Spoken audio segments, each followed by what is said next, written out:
Hello दोस्तों, आज मैं आप सबके सामने एक कहानी लेकर आई हूँ। ये कहानी एक पिता की है और उसके एक बेटे की है, जिसमें पिता की इच्छा है कि उसका बेटा कलेक्टर बने।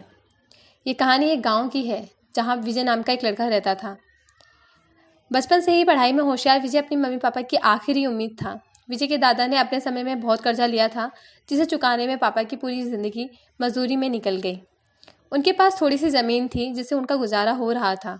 पापा की तबीयत अक्सर मजदूरी के कारण खराब रहती थी, पर पापा विजय को इस बात का कभी एहसास नहीं होने देते थे। विजय को पढ़ाई में इतना होशियार देखकर उसके मम्मी पापा ने हर कोशिश की जिससे वह पढ़ाई कर सके। विजय की कॉलेज की पढ़ाई खत्म हो गई थी और वह एक छोटी सी नौकरी भी करने लगा, जिससे उसका खर्चा चलने लग गया। साथ में ही कलेक्टर की पढ़ाई भी कर रहा था। विजय अपने वक्त का एक मिनट भी फालतू खर्च नहीं करता था।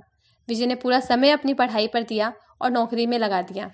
विजय के पापा को पता था कि वह कलेक्टर बनना चाहता है, इसलिए घर के हालात बहुत ज़्यादा खराब होने पर भी उन्होंने विजय को कभी इस बात का जिक्र नहीं किया और ना ही उसे अच्छी नौकरी के लिए कभी कहा।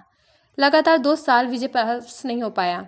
उसके बाद भी उसके पिता ने अपना घर और ज़मीन गिरवी रखकर उसे आईएएस की कोचिंग ज्वाइन करवाई, उसकी नौकरी छुड़वा दी और केवल पढ़ाई के लिए कहा। विजय के पापा हमेशा उससे कहते थे, बेटा खेत और घर दोबारा आ जाएंगे, पर कलेक्टर दोबारा नहीं बन सकते। आज पूरे साल पढ़ाई करने के बाद विजय का रिजल्ट आ गया, जिसमें वह अच्छे नंबरों से निकल गया था। आज उसके पिता से ज़्यादा खुश कोई नहीं था। ऐसा लग रहा था जैसे विजय का सपना पूरा होने वाला है, पर शायद भगवान को कुछ और ही मंजूर था।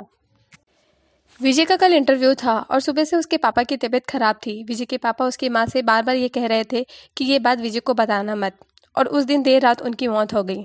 अब एक माँ जिसकी गोद में उसका पति गुजर गया और वह अपने दर्द को भुलाकर अपनी बेटी की ज़िंदगी के बारे में सोच रही थी। माँ ने पड़ोसियों तक को इस बात का एहसास नहीं होने दिया कि उसका पति अब नहीं रहा। पूरी रात ऐसे रोई कि आवाज़ भी न निकले, और सुबह विजय जब इंटरव्यू देने जाने लगा तो माँ पापा को कॉल किया आशीर्वाद के लिए। माँ ने पूरी हिम्मत लगा दी अपना सच छुपाने के लिए और विजय को आशीर्वाद दिया।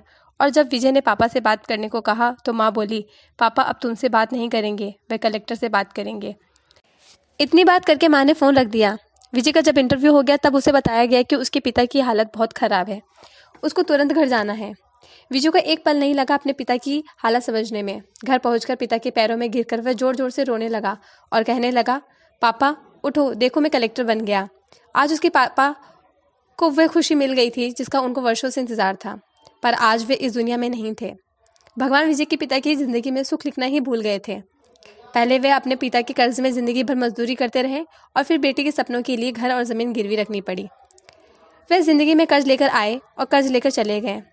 विजय के पिता को भले ही ज़िंदगी में कुछ हासिल नहीं हुआ हो, पर वे अपने बेटे को इतना काबिल बना गए कि वे अपने 7 पुस्तों को बैठे बैठे खिला पाए। विजय की माँ ने उस रात जो किया उसको करने का जज्बा हर किसी में नहीं होता है। जब विजय कलेक्टर बनकर आया तब माँ ने विजय से कहा, बेटा तुम आज इतने बड़े बन गए हो कि हज़ारों गरीबों की मदद कर सकते हो। जब भी तुम्हारे सामने कोई गरीब मदद मांगने आए तो अपने पिता और मेरे बारे में ज़रूर सोचना। मैं तुम्हारे बराबर पढ़ी लिखी नहीं हूँ और ना ही इतनी समझदार हूँ, पर इतना ज़रूर जानती हूँ कि एक गरीब की बहुत मजबूरी होती है। तुम कभी किसी का बुरा मत करना।